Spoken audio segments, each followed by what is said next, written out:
So a Fox News alert, a live look in Gaza, where overnight Israeli forces confirmed that they've taken full control of the border they share with Gaza. Moments ago, the IDF sharing this video showing the arrest of 40 wanted suspects for their involvement in the terrorist activities. Meanwhile, protecting the border, an issue we can relate to here at home, as a new report reveals the administration may have lost track of nearly 2 million migrants illegally crossing the border.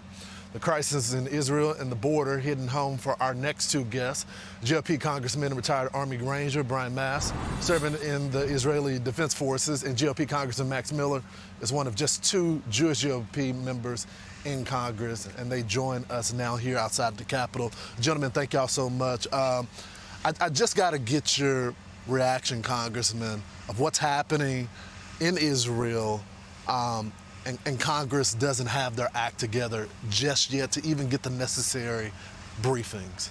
You know, you and I spoke about this briefly before. I said one of the most poignant things I heard, one of our colleagues, Judge Carter, made the point earlier last night that if Congress had to declare war, not that he's asking for that, but if that circumstance came about, Congress couldn't do that because the House is the only body that can do that. And you can't do that without a speaker. That's the gravity, the weight of not having a speaker right now in the midst of our greatest ally in the region being attacked, Americans being kidnapped, killed, and a White House that's out to lunch. Congressman, you know, you represent us here in America, but you have family in Israel. How are they holding up? What are you hearing from them on the ground? Lawrence, they're doing well, but when I woke up just a few days ago at around 5:30 a.m., I woke up to absolute horror. I woke up to my cell phone, text messages, pictures, phone calls. It's absolutely upsetting. What we're seeing here in the United States is not a true depiction of what is happening in Israel. These individuals are savages. Israel has taken a measured approach since 1948 in its inception as a country, and Israel is a country and will forever be the home of the Jewish state. I want to be something very clear. Israel needs to take the gloves off. Murder is murder and terrorism is terrorism. Turn the place into a parking lot. I believe Israel is going to get a lot bigger after this conflict as opposed to smaller. Yeah. Congressman, as this is going on, and I know, Congressman, you have a resolution that you're going to introduce, but as this is going on, your colleague Rashida Tlaib is, with quite pride, displaying the Palestinian flag outside of her office. How does something like this happen? They're Arab Nazis. That's what the Palestinians are. Thank you. They live alongside Jews, not for the purpose of living alongside them in peace, but living alongside them just long enough to plan, can I kidnap children? Can I execute the elderly? Can I execute the innocent? Not say military to military, but target civilians specifically. They should be looked at no differently than that, and they might as well put a swastika in the middle of the black and the red and the green, and that's essentially what she's displaying. And by the way, you saw in the protests as they were literally celebrating the deaths of Israeli bodies. And by the way, Israeli bodies, let's clarify something. Israel is a country that harbors every religion of every denomination. It is not only Jewish blood that these individuals are spilling. They are spilling Christian blood. They are spilling Hindu blood. They are spilling their own brothers and sisters' blood when it comes to the Muslim and Islam. That's what they want. When they say river to the sea, Lawrence, they want all of Israel. They don't want peace. We've taken the measured approach since 1948. I hope Israel does what Israel needs to do. They can take the advice that they would like from any country around the world, including the United States.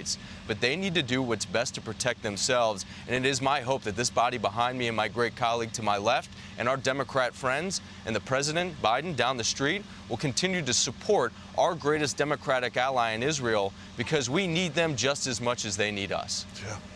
Yeah. Congressman, they have American hostages right now. Are we going to wait until Kayla Mueller situation to go rescue our people?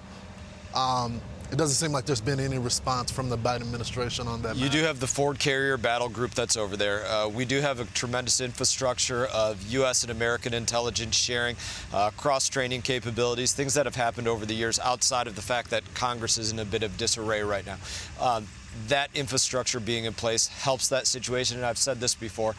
Any American should expect that Americans come to rescue American hostages. I want to get to this, Congressman. Suspicions surrounding the admin's ex-Iran envoy after Israel attack. Last month, leaked files revealed that Rob Malley's aide were tied to secretive Iranian influence operation. Congressman, this special envoy, what are y'all learning about this? mean, right off the top, Ryan, have you heard? Yeah, so I've asked both behind closed doors and in public hearings about Robert Malley. State Department gives us no information on Malley, why his departure, why his security clearance has been revoked. We do know that there is staff that has been accused of working on Iranian information campaigns. Again, asked publicly, very specifically. You can go back and look at hearings. Why don't you tell us about this individual's SF-86, their national security questionnaire? What did they answer in there in terms of their relationship with foreign government connections? Because the report is that that individual reported directly to the Iranian foreign minister.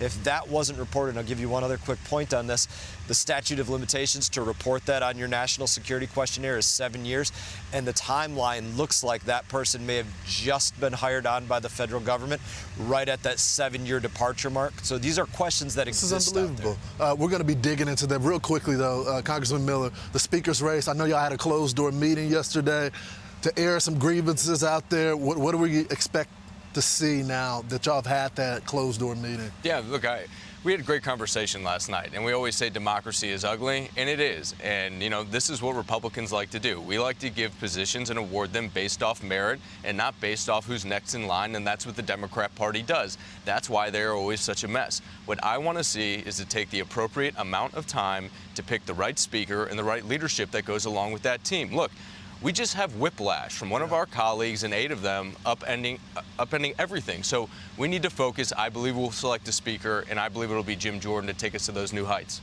Thanks so much. And Congressman, who are you going for? He says Jim Jordan. Yeah, look, I'm supporting Jim Jordan in this race, but we have a candidate for him. We want to hear those candidates out. Everybody should come with an open mind. Congressman, thank you so much for your service. Congressman, we're praying for your family back in Israel, and we appreciate y'all coming on this morning.